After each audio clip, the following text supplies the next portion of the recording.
Attention to go baby, what's good guys, Yoku here, and today, I gotta be quiet because I think my nephew is asleep, but today we're going to be going over the latest two characters for Honkai Star Rail coming in version 1.2, those two being Blade and Kafka. I've been sick, my bad, I'll never get sick again. Anyhow, a lot of y'all have been leaving comments in my previous videos about Blade, as well as my thoughts on Kafka, asking me which character should you pull, which one is going to be worth the investment, whether or not Blade or Kafka will be the stronger DPS character, and if Kafka is going to be a DPS character overall. Looking at these characters from a face value, both of them are going to be very powerful, very unique in their own way. But which one you should choose, I'm not going to lie to you, that's honestly up to you. However, I'm going to use this video to give you the most information as possible.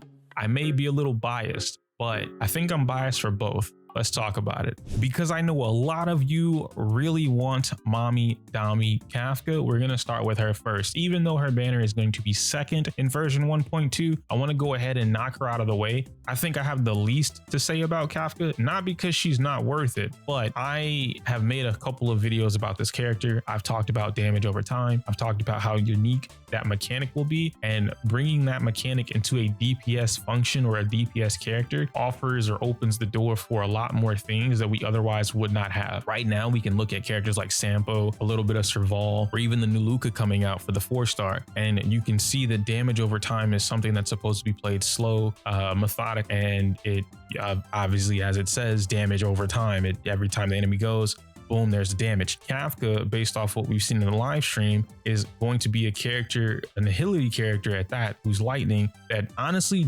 doesn't focus on debuffing the enemies like the rest of the nihility characters do. Nihility being Pela, Silverwolf, so on and so forth. Even Welt, as of recent, has actually been changed into a DPS character. A lot of you have been running around with a DPS Welt, and I'm shocked because I'm like, whoa, I didn't expect that.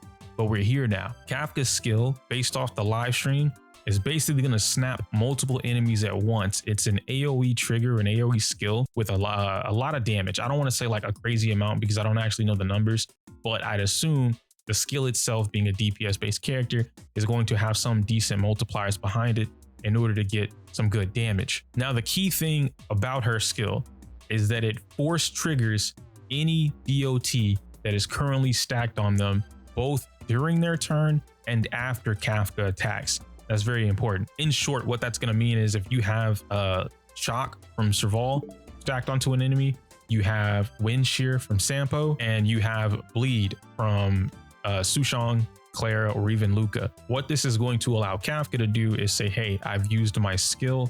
I am now going to proc the damage that these DOTs would have done on the enemy's turn, and I'm going to proc it right now.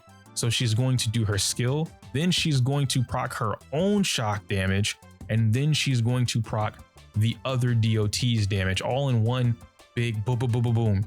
As I mentioned in one of my previous videos, if you guys go through Simulated Universe and you look at what happens in Simulated Universe when you use the nihility path, you can see a bunch of colorful numbers pop up. It is what it is, and just think of that as Kafka. Her talent, Gentle But Cruel, is going to trigger once per turn after an ally attacks. The important thing to look at here, or rather, if I were to have a really cool dream, if I was just a dream catcher, if you will, if Kafka's talent applied her version of shock onto the enemy, that means whenever your ally attacks, Kafka gets to apply shock on them. And then when she gets to attack, she's going to trigger the shock that she just put on them from her skill, and that's going to proc it. This creates a very selfish but synergistic character type with Kafka. I'll talk about that a little bit more. Her ultimate is basically a giant mega powered up skill. It hits everyone, okay? It also has a chance to apply shock, and to my understanding, at least what I was understanding how they talked in the live stream, her shock is different. So Serval has, like shock, normal shock. I think Kafka has her own shock. I don't know if it's going to be called something different. I don't know if this is even true, but it looks like Kafka puts her own shock on the enemy, and then any other DOT is its own DOT. So Kafka has her own DOT that she's going to apply to the enemy, which is crazy to even think about. Not only that, but once you use her ultimate, it's also going to force trigger the DOTs. So you use your ultimate. That's why I said it's a big mega giant skill, right? A giant mega powered up skill. You're going to use it, boom, damage. then it's going to strike for a chance to apply shock, and then it's going to trigger the shock. So if it did apply shock, it's going to trigger it, and now she's doing even more damage on top of that. If you have bleed and wind shear and everything else, it's going to trigger that as well. It's crazy. Based on everything they mentioned about this character, it does not sound like Kafka is going to promote the usefulness or boosting of other Nihility characters on the team. What I mean by that is it doesn't sound like Kafka is going to allow Sampo to do more damage. It's actually going to be vice versa. So in Sampo's kit, I believe if you E6 him, or it might just be his skill, I don't remember specifically, but it has a 20%, he adds 20% more damage onto damage over time effects, right? And so that's going to help Kafka. Kafka by herself is also going to help Kafka from what I'm understanding.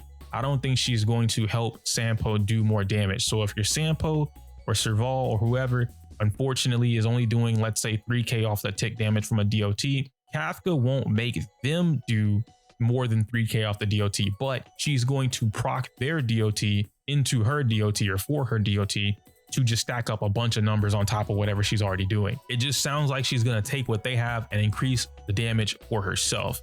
That's going to make her a way more selfish character, which I don't think that's inherently a bad thing. I can't argue that it's a good thing yet because I don't know specifically how the numbers or multipliers are going to work, and functioning that with a team is going to be a lot different. Now, there are some negatives to Kafka, but let me finish up the positives real quick here. Depending on how her DOT triggers work, this is going to make or break the damage output that she's able to do, which will it'll push her into S+ territory, or it'll push her down to A tier territory. And you guys know me, I don't really like a bunch of letters and the plus signs or anything like that when it comes to like my tier list. But if I were to say any DPS characters in S+ tier, it's only Zila. No other DPS characters in the S+ tier right now. And then any character that's in A tier, you're looking at the characters that, you know, make or break, right? They could be in S tier, but normally they sit around A tier. That's probably like a Himiko range, right? And I have a lot of faith in Himiko, but too much work. I also have Jing Yuan. Jing Yuan is someone that like, oh man, he's super powered, he's cracked up, whatever. Personally, Jing Yuan is in my A tier right now. If Kafka releases and she does equivalent damage to Jing Yuan off rip, then she will automatically be above Jing Yuan, free, easy. I don't think they're side by side at that point, because if it takes way less work or way less investment for Kafka to do the same damage as Jing Yuan that's highly invested, and you highly invest a Kafka, she's going to be doing more damage. They can't sit in the same tier. It is what it is, but this isn't a tier list video. Lastly, Kafka blows up Simulated Universe. I know a lot of you guys love Simulated Universe. I'm not the biggest fan of it. I don't hate it. It's just not something I spend a lot of time in unless I need to be in there. Kafka is going to annihilate this. Nihility Path plus Kafka, everything Nihility Path does, everything Kafka does, you're just going to auto through Simulated Universe. It doesn't even matter at that point. So finally, the negatives that I was briefly mentioning earlier. Kafka's personal damage is theoretically low, right? Like on paper, if I were to assume a character like this, someone who has a potential to proc other people's damage for herself on her turn, and then allow the damage to also proc on their turn or the enemy's turn or whatever, I would ideally think that the skill damage or the ultimate damage, whatever, is going to ideally be low at a base value. I could be wrong. Again, I don't look at least, I don't know numbers, so it is what it is. She doesn't have any form of self buffing, and without another Nihility or Harmony character, or at least knowing her multipliers, she wouldn't hit too hard unless the DOT stacks are crazy. Lastly, and this is probably going to be the biggest one, is that Kafka is going to auto lock in at least one more DOT character to the team. You don't get to play around with the idea of, oh, I'm going to use, hyper carry, right? So I'm going to use Kafka and then like a debuffer or double harmony, right? 2 harmony characters, Kafka, and then a sustain unit, whatever the case may be. I'm going to use Kafka, Zila, Silver Wolf for my Zila, or Bronya for my Zila, and then Japard to keep everybody alive.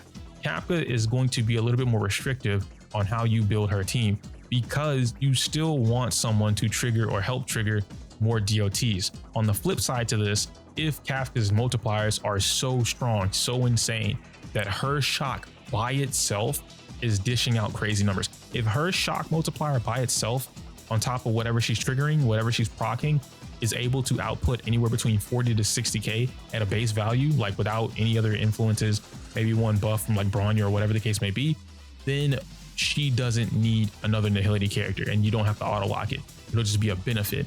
But if it's not doing that and you want that little bit of extra damage, at least based off what the live stream was telling me, you're going to want to auto lock this character in. So people that want Kafka, right? The players that want Kafka, you're looking at Kafka, you're trying to make a decision between Kafka or Blade. As of right now, if you don't like the style of DOT, if you don't like the idea of damage over time, building characters that you're not interested in, Sampo, Serval, Hook, even Himiko for that matter, you might not find the best friend in Kafka. You might not like her playstyle, and that's okay. You don't have to look into it. I know she's hot, you know, whatever the case may be, but if you just don't like her playstyle, you don't like it. You can't really force her to play a different way. And that's going to be a big thing in making your decision about that, because it's not just Kafka you're looking at, it's Kafka plus some other DOT unit. Then you got to look at, okay, well, who do I have to buff the team? This is where someone like Yukong would come into play, because if you're using Kafka and Himiko, because Himiko has a pretty good burn, using Kafka and Himiko, well, now you can look at, all right, well, I can buff both of them with Yukong, and that benefits the both of them because attack percent, crit rate, crit damage. Yukong would be a perfect fit for something like that. Himiko, Kafka, Yukong, great. And then you can round that out with Locha if you pulled him. If not, then you can round that out with Natasha, maybe Japard if you have him, Bailu, whatever sustain unit you want to use that is a self-sustaining character that can protect the whole team. You can round it out that way. That is what I would do if I were looking at my decision between Kafka and Blade. That's going to be it for me today, guys, or I guess tonight, because technically I'm recording this is 1 a.m. But anyway, I wanted to separate these into two different videos. I ended up talking way more than I thought I was going to talk about Kafka, and Blade is damn near 20 minutes long on his own. So I don't want to give you guys a 40-minute video. What I'm going to do is Kafka goes up today. You guys are watching that. You just finished it.